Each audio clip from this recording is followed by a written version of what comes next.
udah berapa, 4 tahun mungkin ya, lebih kurang. Saya datang sih ke Dover tapi undangan gereja lain. Nah saya terikat dengan undangan karena semua dibiayai, jadi saya mengikuti itinerary, jadi schedule dari mereka. Di hari ini saya bersuka cita dapat berjumpa dengan saudara. Saudara sukacita malam ini? Ya, kami dari Boston tadi ada Ricky dan Angie, mungkin segera bergabung lagi cari parkir mungkin. Saya datang dengan kekasih saya, tulang rusuk. I love you. Sorry. Nah, saudara, kedatangan kami kali ini bukan atas undangan gereja, tapi anak mantu yang sedang hamil 5 bulanan tiba-tiba ada di emergency akhir bulan lalu. Akhirnya ada yang tahu, terus orang yang tahu ini bilang kepada saya, Pak Roni berangkat aja sama ibu. Saya bilang saya mau berangkat tapi saya lagi bergumul gitu. Dia bilang nggak usah bergumul lagi, terus aja tiketnya saya yang bayar, katanya saudara. Jadi ya, saya datang kemari itu karena anak sakit, dan setelah kami tiba di sini akhirnya kami tahu bahwa ada beberapa urusan lain juga yang Tuhan izinkan harus kami tangani.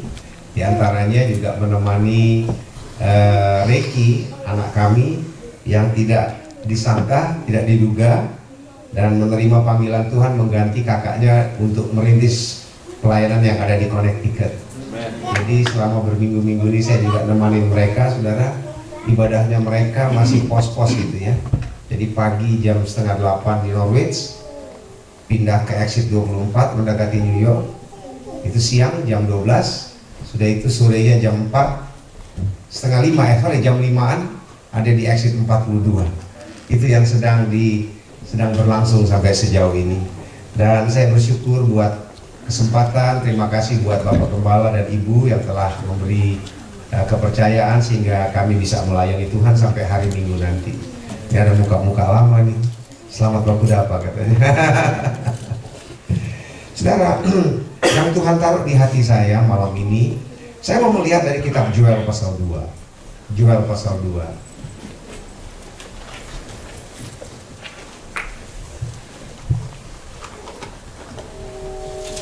Mulai ayat 1 sampai ayat 2 saja saya akan baca. Tiuplah sangkakala di Sion, dan berteriaklah di gunungku yang kudus. Biarlah gemetar seluruh penduduk negeri, sebab hari Tuhan datang.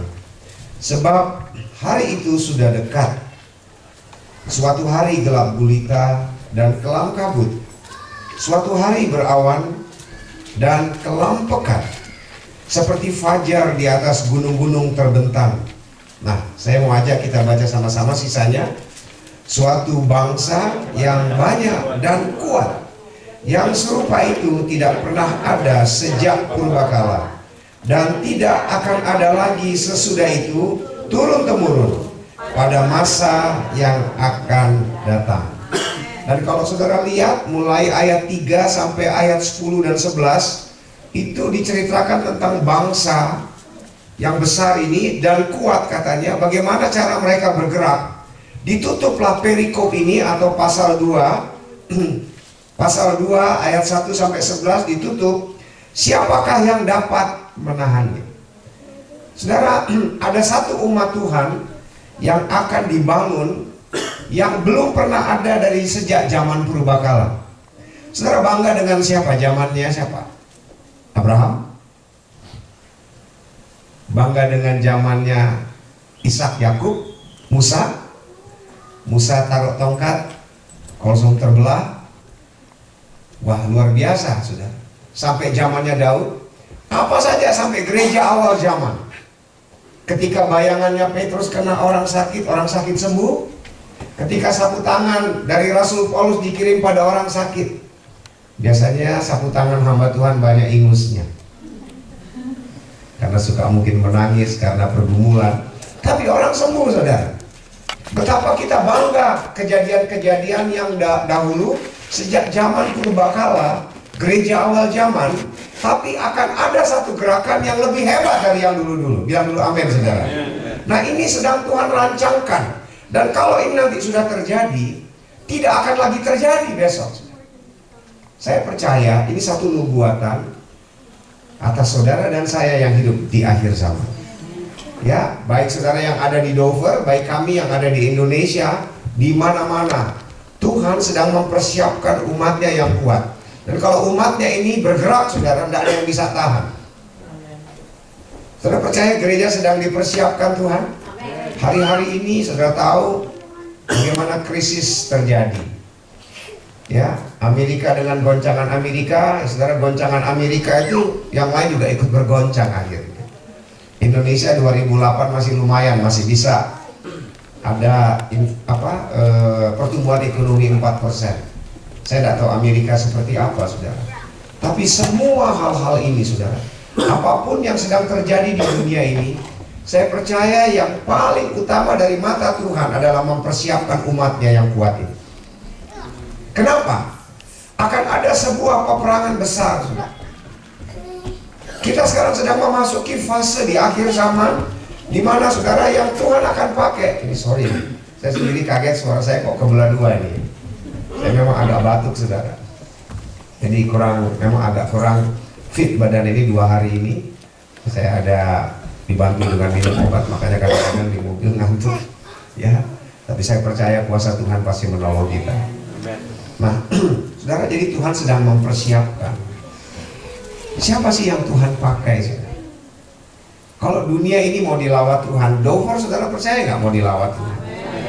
Saya percaya saudara disiapkan gedung ini bukan hanya untuk bangsa Indonesia.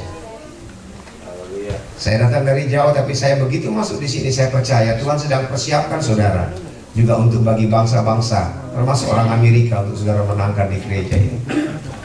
Saudara, saya selalu mendorong Ricky dan Angie di Connecticut. Coba mulai sekarang berdoa, bukan hanya menjangkau orang Indonesia, tapi jangkau juga bangsa-bangsa. Sebab kita yang dipersiapkan Tuhan untuk menjangkau bangsa-bangsa. Nah, tetapi saudara, yang saya mau masalahkan malam hari ini, umat Tuhan yang seperti apa yang dipakai Tuhan? Ini persoalannya. Ya, sebab hari ini di dalam gereja itu domba dan kambing juga sudah dipisahkan, saudara. Jangan dipikir di dalam gereja semuanya itu domba. Alkitab sudah bilang ada kambing-kambingnya. Bilang kiri kanan, jangan jadi kambing tapi jadi domba. Ya. Nah, umatnya yang seperti apa yang mau dipakai Tuhan, saudara? Beberapa hari ini Tuhan taruh di hati saya tentang seorang tokoh di perjanjian lama. Saudara pasti kenal namanya, yaitu Elia. Elia itu hidup di zamannya Raja Ahab. Ahab ini jadi raja, tapi yang memerintah sebetulnya adalah orang Jakarta bilang Isabel. Namanya Isabel, saudara. Ya, Isabel ini, saudara, yang memelihara 400 nabi Baal, 400 nabi Asitoret. Itu dari meja makannya, saudara, istana, nabi-nabi dukun-dukun ini diberi makan, saudara. Sehingga satu Israel itu menyembah berhala. Saudara, Tuhan tidak mau ini terjadi. Itu sebabnya Tuhan mempersiapkan umatnya, dalam hal ini Elia. Supaya Elia, bayangkan Elia seorang diri, saudara, untuk menghadapi penyembahan berhala yang ada di Israel. Saudara pasti mengalami di Amerika ini berbagai penyembahan berhala. Penyembahan berhala itu bukan hanya okultisme, saudara. Penyembahan berhala itu juga bisa apa? Perzinahan.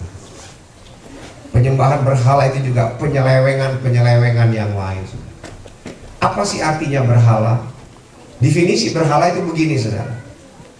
Segala sesuatu yang kita beri nilai lebih tinggi dari yang lain, bahkan seringkali lebih tinggi dari Tuhan kepentingannya, terus kita ikuti nilai itu, kita taati nilai itu, itulah berhala.